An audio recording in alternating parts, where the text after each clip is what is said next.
They said the war was over. Across the galaxy, the ruling council broadcast their message of triumph.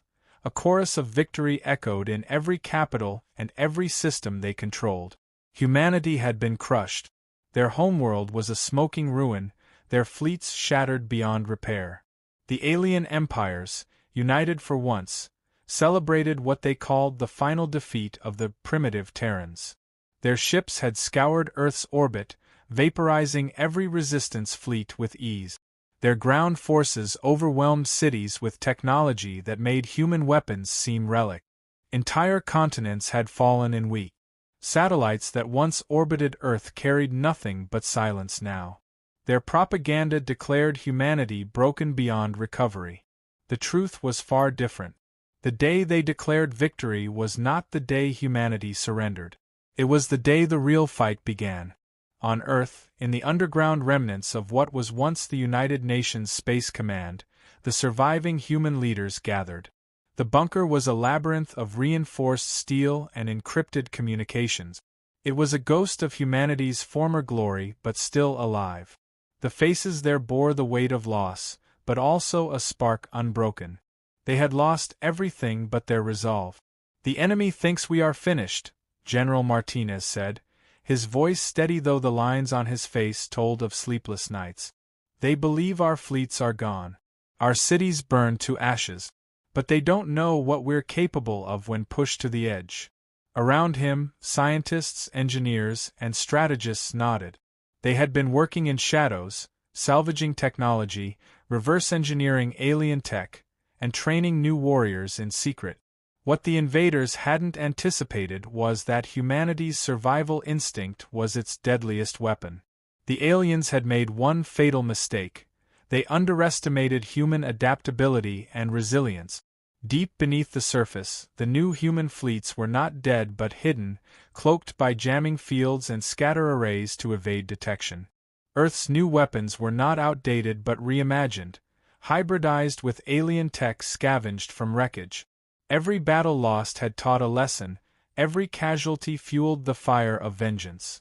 Colonies on Mars, the Moon, and orbital stations, thought abandoned, served as hubs for covert operations and manufacturing. The human resistance was everywhere and nowhere, a ghost fleet rising silently from the ashes. The Alien Council was confident. They sent fleets to patrol the void around Earth, posted troops on every major continent, and broadcast messages to the scattered human survivors: surrender now or be wiped out. But the broadcasts never reached the underground command. Instead, encrypted transmissions carried a different message, a call to arms, a rallying cry. "We will reclaim our world," said Dr. Evelyn Shaw, head of Human Weapons Research. "Their technology is advanced, yes, but they rely on complacency. They have not seen human ingenuity at full throttle." She spread a schematic across the holotable, showing a new type of energy weapon capable of piercing shields that had stopped their missiles before. It was faster, deadlier, and made from scavenged alien power cells. If they think they won with overwhelming force, wait until they face what we can unleash when desperation fuels invention. Outside the bunker, Earth was a graveyard of ruins, but beneath the rubble, in hidden factories and labs, humanity was preparing. The civilians who remained had become soldiers, engineers, and tacticians. The idea of surrender was foreign, unacceptable. Meanwhile, across the stars, the alien high command held a gala celebrating their victory. Their finest generals boasted of how quickly they had crushed Earth's defenders.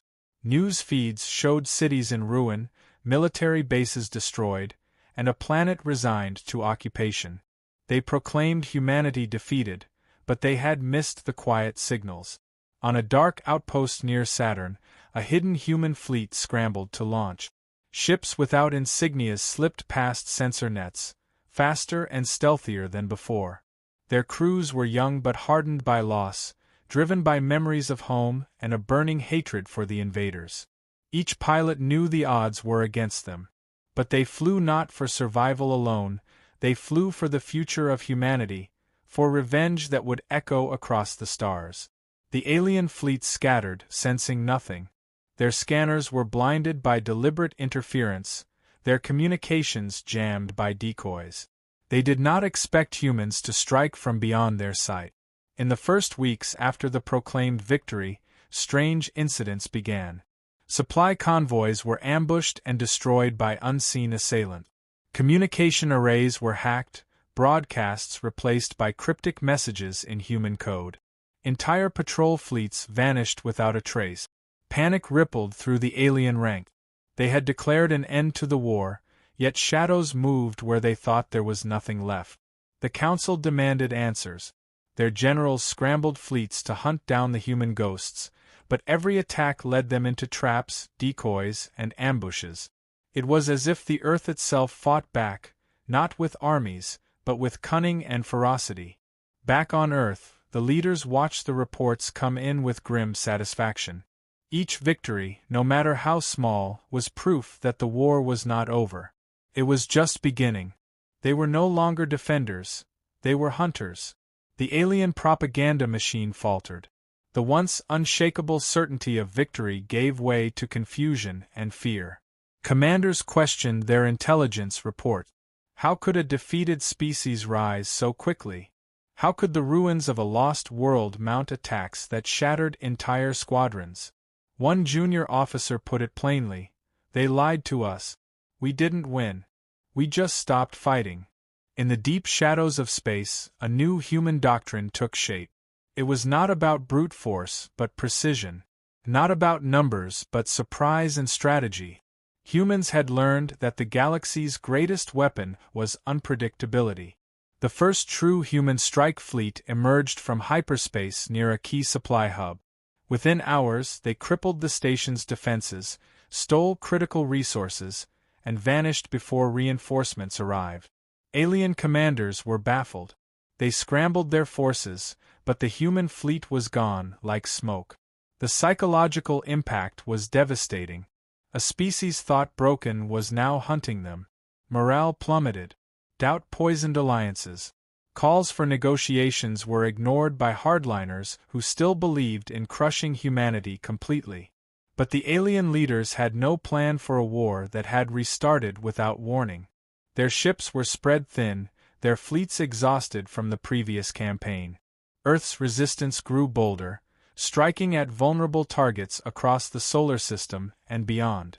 Humans hacked alien communication networks, broadcasting their own messages of defiance. "We are not your prey. We are your reckoning." Each message was a reminder of what the invaders had destroyed, and what they had awakened. The final blow of the first wave was a strike on the orbiting command hub controlling the outer defenses of Earth. Human commandos infiltrated the station, using alien tech turned against its masters. The hub exploded in a brilliant flash visible from the surface. In the alien capitals, shock and disbelief turned to panic. The silence that followed humanity's first retaliations was deafening for the alien empires. Their fleets, once a roaring tide of assured dominance, now lurched in confusion. Communications were tangled with deceptive signals, supply lines sabotaged, and reinforcements ambushed in ways no one anticipated. The invaders believed they had crushed human will, but what they faced was something far more dangerous. A species rebuilding itself beneath the rubble, smarter, faster, deadlier. Every lost city on Earth became a forge for new tactics.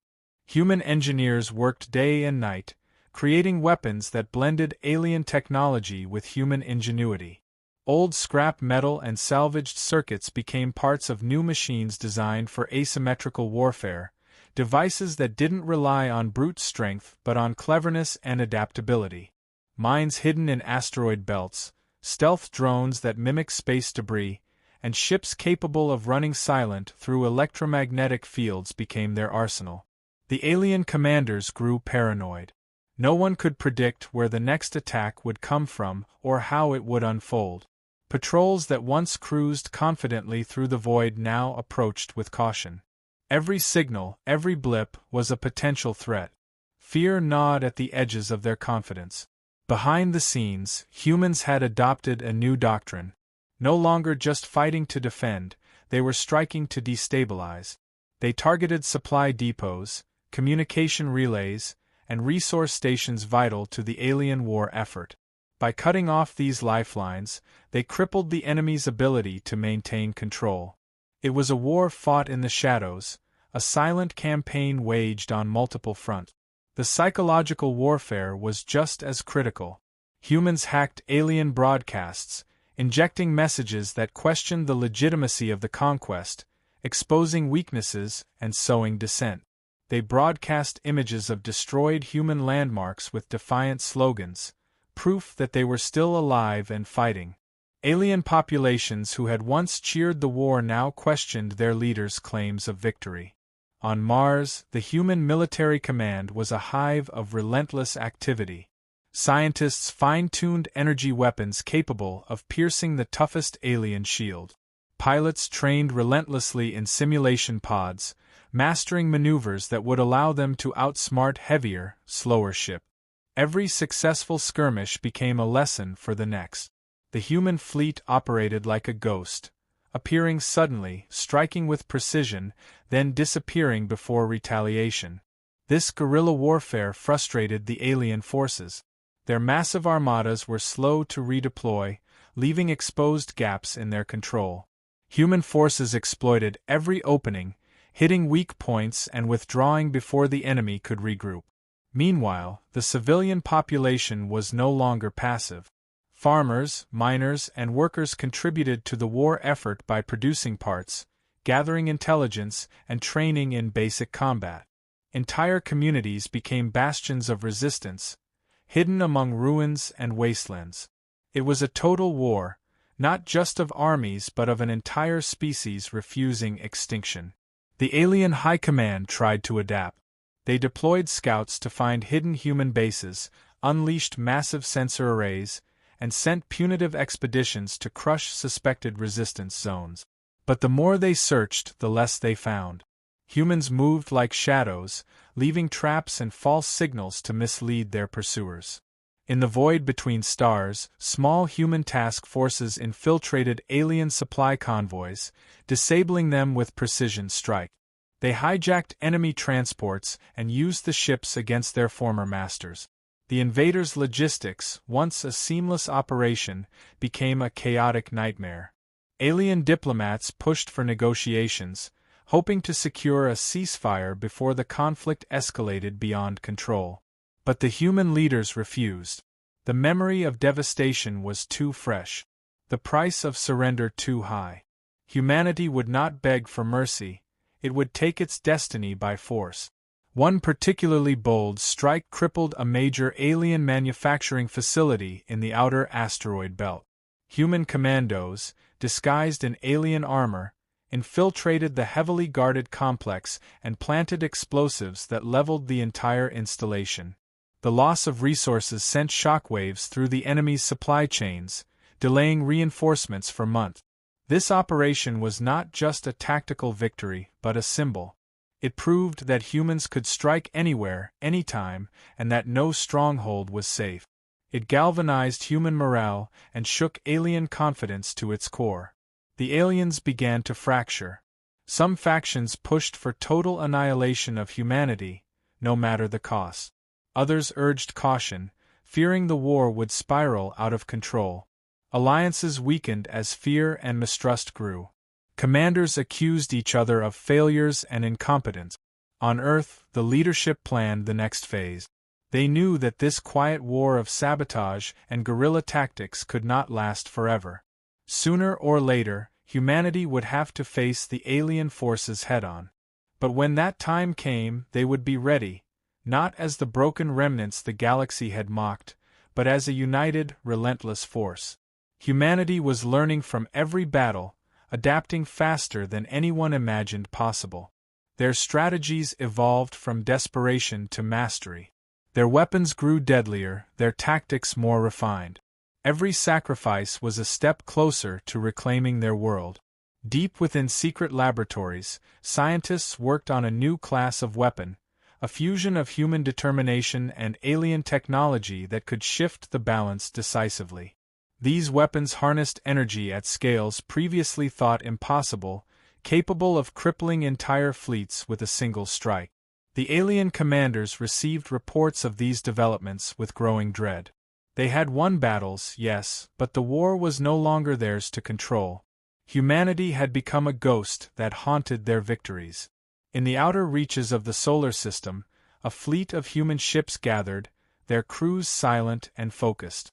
This was no longer a guerrilla force. It was the vanguard of a new era, a force ready to reclaim what was lost and strike back with overwhelming power.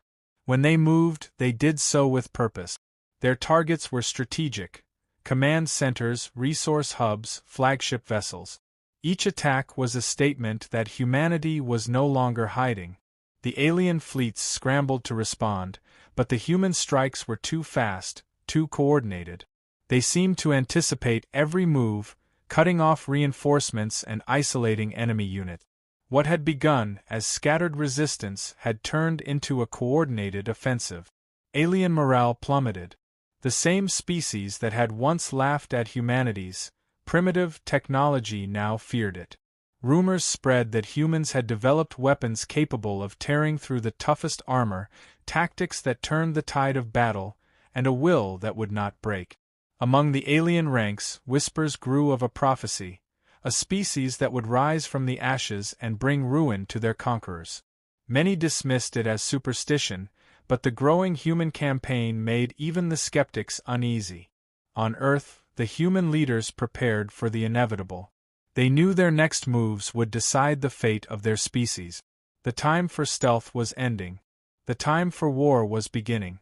The coming battles would not just be for survival but for supremacy. Humanity was no longer the hunted. They were the hunters. And the galaxy had yet to see their true power. The moment had come. Humanity was no longer content with shadow strikes or guerrilla tactics. The war had escalated beyond survival and resistance. It had become a fight for dominance, a war to reclaim their place in the stars. Every human soldier, engineer, pilot, and strategist understood this simple truth. They would win or they would disappear. There was no middle ground. Human fleets, forged in fire and sharpened by years of relentless conflict, now moved openly. Massive warships bristled with new weapon systems, plasma cannons that burned through alien armor, electromagnetic pulse generators that could disable entire fleets, and drones that swarmed with deadly precision. The technology was no longer cobbled from scrap. It was a testament to human ingenuity and defiance. When these fleets launched their first coordinated assault against an alien stronghold on the outer rim, the galaxy felt the shockwave. The assault was precise and devastating.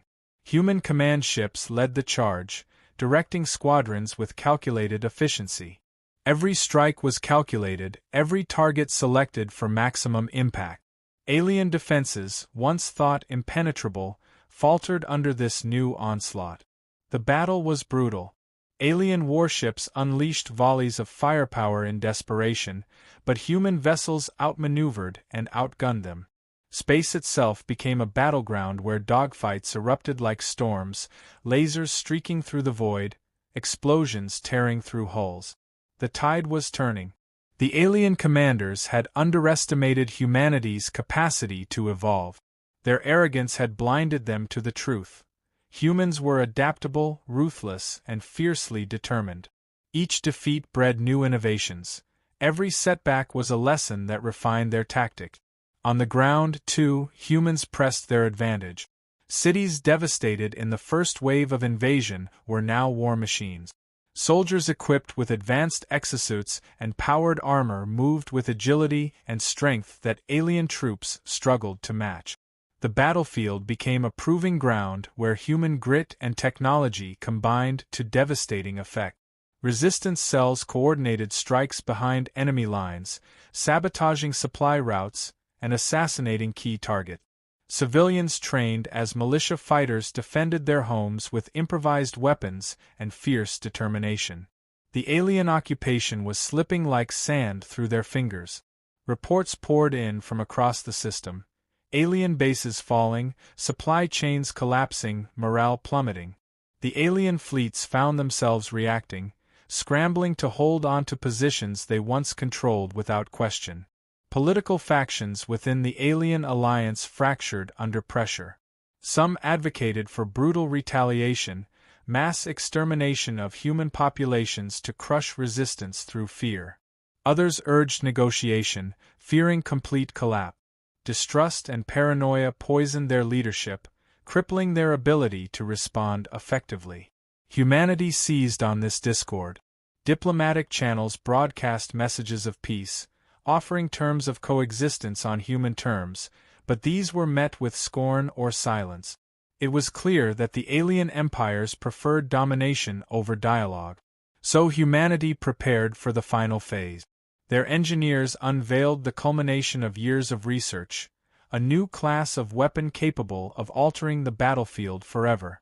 These were not mere machines of destruction, but instruments of transformation, autonomous war engines that combined artificial intelligence with human command, capable of independent operation and tactical decision-making. These war engines moved with terrifying efficiency, able to dismantle enemy formations with surgical precision. Their deployment changed the calculus of war, forcing the alien forces to reconsider every engagement. On the strategic front, humans coordinated simultaneous strikes on multiple fronts. Fleet groups converged on key alien command centers, overwhelming defenses with sheer coordination and speed. Ground forces followed up, securing planets and pushing alien garrisons back. The alien commanders watched helplessly as their networks collapsed. Communication lines went dark, their fleets isolated and vulnerable. Desperation fueled reckless orders, and many units were sacrificed in futile last stands. Humanity's counteroffensive was relentless. Their resolve hardened by loss and betrayal, they fought not only to reclaim their world but to prevent any future invasion. Each battle became a message etched in the stars. Humanity would never bow. In the aftermath of each victory, human leaders extended offers of mercy to surviving alien forces willing to surrender, hoping to build a future without endless conflict. Some accepted, realizing the futility of resistance. Others chose extinction over subjugation. Behind the scenes, the human scientists and strategists began plans to rebuild a shattered solar system. Their vision extended beyond mere survival. It was about shaping a new order where Earth was not a backwater planet but a center of power and innovation. The final battle for the capital of the alien alliance was a testament to human endurance and tactical brilliance. The alien fortress was a labyrinth of defenses, but human forces struck with relentless precision. Space and ground forces operated in perfect synergy, dismantling enemy strongholds and severing command links. When the last alien warlord surrendered, the galaxy understood a new era had dawned. Humanity had not only survived an existential threat, it had rewritten the rules of power in the cosmos. The cost had been staggering. Worlds lay in ruin, billions of lives lost. But from the ashes rose a species forged anew, battle-hardened, wiser, and more united.